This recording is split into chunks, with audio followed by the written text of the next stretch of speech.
abalungi be basinga obungi ababi.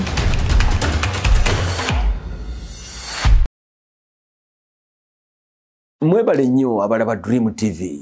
Twebaza bonna abateekamu amaanyi okola Dream TV. Bannange TV kintu kirungi nnyo era nga kya mugaso nnyo, naye ate kisaanye okupimibwa esseera wogirabira ne wootagirabira, kubanga oluusi omuntu olina okuba nga osobola okulabisa obwongo okusinga amaaso. Muteekewo akaseera koolabisaamu obwongo ate ne koolabisa amaaso, kubanga amaaso kye galaba kibeera nga kifaananyi, amaaso galinga kamera, kiba nga kifaananyi ekikubiddwa, ate ng'obwongo kye bulaba kiba nga ate ekintu ekiwandiikiddwa ku motherboard yo. So waliwo enjawulo eyo ey'okuwandiika n'ekifaananyi.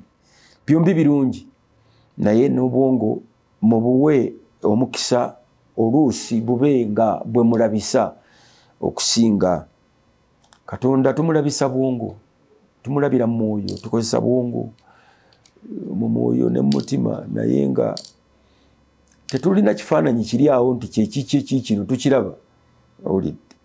So oluusi ogenda neotyamu n'oga nti oba Bayibuli bwegamba nti abantu bali tosinzanga bifaananyi oba bintu ebyo, neweebuuza oba okulaba TV kusinza bifaananyi oba nedda. Naye nga sirowooza kuba tetusinza TV, wabula TV etuyigiriza netuwa ekkubo n'ebintu ebirala ebisiringa ng'ebi.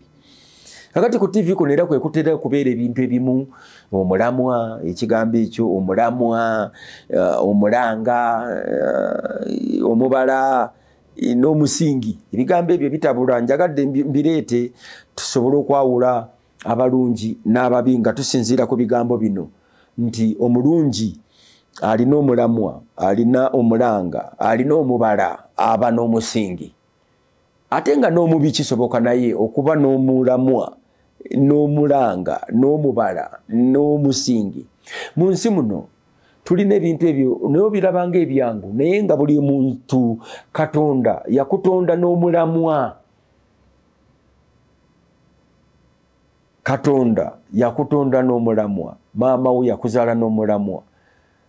Amaka go gakkuza awo. Omulamwa guyinza okubulira awo ng'oba kukuza awo. Omulamwa gwe wazaalibwa nagwo ne gubulira awo. Then ne wabaawo omulanga. Kiki ekikuleese? Lwaki omwana bwe bamuzaala bwe bati olugwa bw'ati akuba mulanga? Ekintu ekyo tetubitunuulira ebintu ebyo naye weebiri ate nga bituufu. Katonda akutonda n'omulanga gw'ozza okkubira ensi eno. Abantu bagenda ne bagamba nti mulanga ki gw'okubira abantu? Owulidde? Oluusi n'owulira ng'omuntu talina ddala mulanga gw'alina kukubira abantu, nga waakiri yandize nti yeye woowe nga gwafudde omulanga akira, kubanga ddala omulanga gwagamba gwakubira abantu. Kati ng'abayimbi ayinza okudda omulanga ki gw'okubira abatuwuliriza nti abannaye mwebale okumpagira, mwe mukoze kyendi, ogwo mulanga oba okubye omulanga? Nedda, oba weewaanye, ogwo si mulanga. Then ne wabaawo omubala. Katonda yakuwa omubala gwo ogw'okuba gwanga mujje. Emibala kirya mamba naye amazzi nywa, emibala ng'egyo. Ne Katonda yakuwa omubala gwo ogw'okuba gw'oli kuba paka ate tegukyuka ogwo omubala. Omubala gwo ki? Omulanga gwo gw'okubira abantu ki? Omulamwa gwo kiki? Mu nsi muno oteekwa okuba n'omulamwa kiki? Oli mubuulizi wa njiri? Kiki? Oli ogaba kisa? Oli mugabi? Oli oyamba bantu? Omulamwa gwo. Omuntu oteekwa okuba n'ebintu ebyo bina. N'ekibiina kyonna eky'ebyobufuzi kiteekwa okuba n'ebintu ebyo bina. Omulamwa gwakyo, omulanga gwakyo. Mulanga ki? Ekibiina kye guzza okkuba. Oli mulungi? Yes. Mulanga ki gw'okubira ensi? Omubala gwo ki? Ekyo ky'onywereddeko ky'ojja okukola kiki? Buli kaseera okuba ng'otujjukiza empunyiyo ki buli kaseera ng'otujjukiza nti abange nze ndi mutume wa Katonda buli kaseera ng'otujjukiza nti abange muve mu kkubo ekyamu mudde mu kkubo eggolokofu nga gwe mubala gwo muve mu kkubo ekyamu mudde mu kkubo eggolokofu ku makya muve mu kkubo ekyamu mudde mu kkubo eggolokofu olw'eggulo muve mu kkubo ekyamu mudde mu kkubo eggolokofu emisana mudde mu kkubo ekyafu mudde mu ggolokofu gwe mubala ogulina omulamwa ogulina oyogera ku ki obuulira Kristo obuulira Muhammadi obuulira kiki obuulira njiri ya NRM ya Nuupu obuulira byabuwangwa omulamwa gwo ki byabuwangwa byabufuzi byanfuna omulamwa gwo ki ogulina gwakakasibwa wagukakasa nti gwa Katonda yagukuwa omulamwa gwo oli musuubuzi nzo kubanga oli musuubuzi nga sibi olina okubeeramu nga walina kubeera eno muffe ng'ozannya mizannyo eno ng'okola mizannyo ate nange nyinza okuba nga ndi mu kifo kisobu nga nandibaddeeyo gy'oli ekyo kye bayita nti weezuule mulamwamu gwo ki omulanga gwo ki nti kakati Alex mukulu kubira omulanga abatuuliriza leero nandikubye mulanga ki omulanga babanga abakugambye nti yogera ku bwetaavu obuliwo the issue at hand kuba mulanga kigwa okubira ebyo ebiriwo kakati mulanga kigwa okubira abatuuliriza nti mulanga kigwa okubira abatuuliriza kitegeeza kiki ekiri at hand era omulanga ogwo ekikukaabya kiki leero ekikuchallenginze kiki leero gwe mulanga gwo omulanga kigwa okubira abatuuliriza so si kugamba abatuuliriza mwebale nnyo okundaba ogwo si mulanga gundi baako kyoyogera omulanga kikigwa okuba mulanga kigwa okubira abantu nti magezi kigwa abantu nti advice kigwa abantu basitula otya how do you extol them how do you exalt them how do you encourage them byebibuuzo bintu bisatu exalt extol and encourage omulamwa gwonna guteekwa kubaamu ebyo bigendererwa bisatu ennaku zino bakiyita content extol exalt encourage kyekigambo kya Katonda bwe kiba tekikola ekyo si kigambo kya Katonda omulamwa gwo guteekwa okuba nga gukola ekyo omulanga gwo guteekwa okuba nga guwaguza guleetera abantu okumanya nti lino lyekkubo lye tulina okutambuliramu leero omulamwa gwo kiringa bwanaga nti zinaaliirawa tulina oluyimba oluzinaalirawa zinaaliira ekabukulu kye awulidde olwaleero omulanga gugamba nti zinaalirawa kibuuzo guli mu kibuuzo zinaalirawa tezinaalira egindi then omubala ogutavaako mu mulamwa teguvaamu ne mu mulanga teguvaamu then omusingi kyekisembayo omuyidde ku musingi lwazi musenyu lutobazi ttaka buduuda lyakuseerera musingi gwo guliwa guli luddawa mu lusaalu wavaawa gwani bakwogerako ki olugero olwo ki what is your story omusingi itaata wo yaani jjajja wo yaani maama wo yaani bakola batya gwe gwani omusingi gwo ki wasomerawa wasoma ki obeerawa olina kiki musingi kikuutudde guli ku lwazi guli ku musenyu omusingi kwotudde guli mu lutobazi omusingi kwotudde guli ku bulimba omusingi kwotudde guli ku kubba bantu ttaka omusingi kwotudde guli ku kwelemeza mu kigambo kulemera ku kidiba ate owonye ate okyali ku kidiba Yesu agamba yimuka tambula genda owonye nereka kutuula awo ate ku kidiba omusingi kwoli guliwa ekibiina kyonna omusingi gwe kiriko guliwa omubala gwakyo ki wano tulina emibala everywhere you go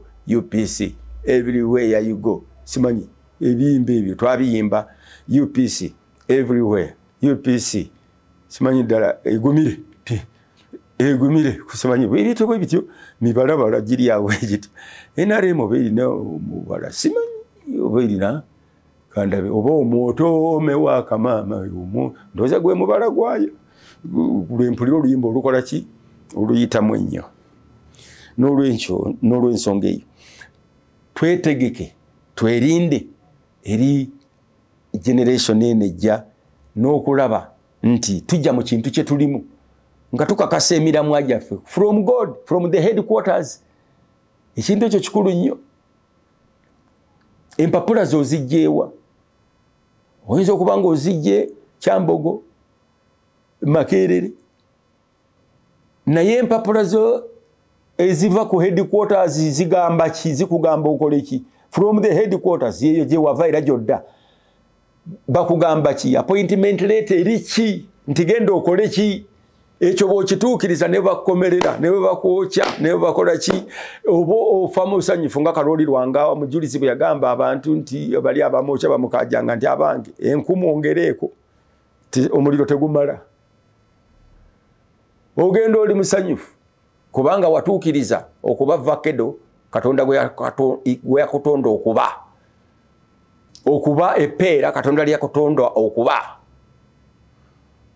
okuba ennyaanya Katonda gyakutonda okuba ate n'otayagala kuba ntula oba biriŋŋanya olw'okuba biriŋŋanya atunda oba olw'okuba ebirala bikola no tokyuka omulamu gwo tegukyuka Katonda takyuka omulamu gwo tegukyuka omubala gwo tegukyuka omusingi gwo tegukyuka gwongera kuggumizibwa n'olw'ensonga eyo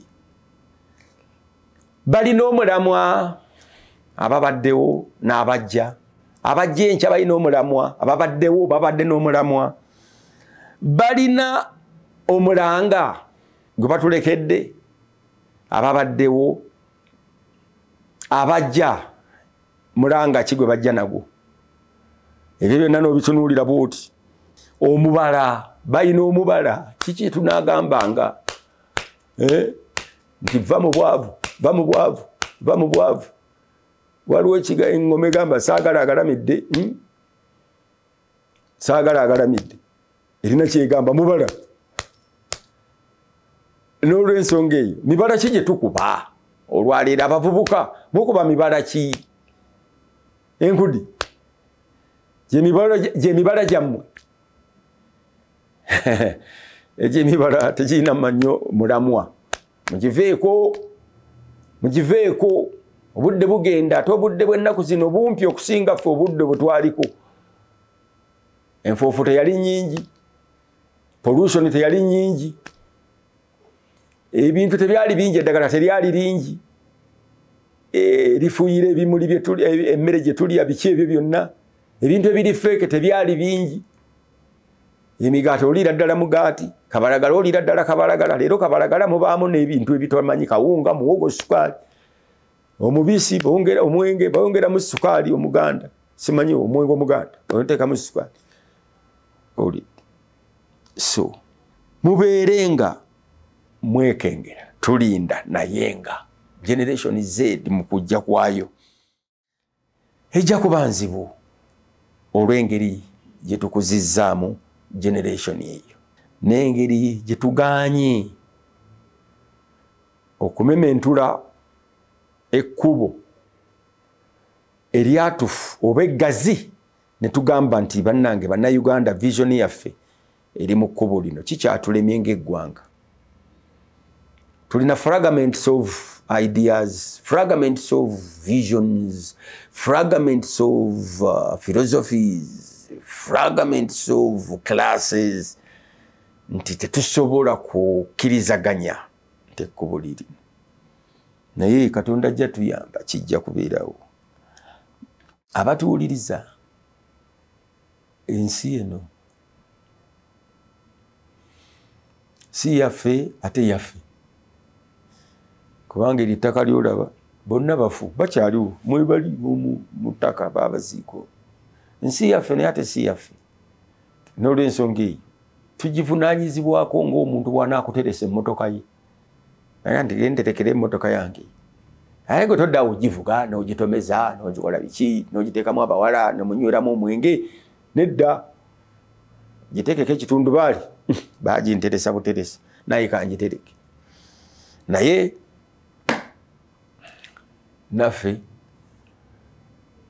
tulina ekyatuteresebwa ensi eno etuteresebwa nga tulina okuteekamu emiramu egyo Katonda gye yatuteekamu emiranga emibala n'emisingi emituufu eri abo abaliwo abanajja enkya n'abaaliwo. Sijja kwogerera bagenzi luzungu naazina obubi ava mu ddiiro Mukama abakuume.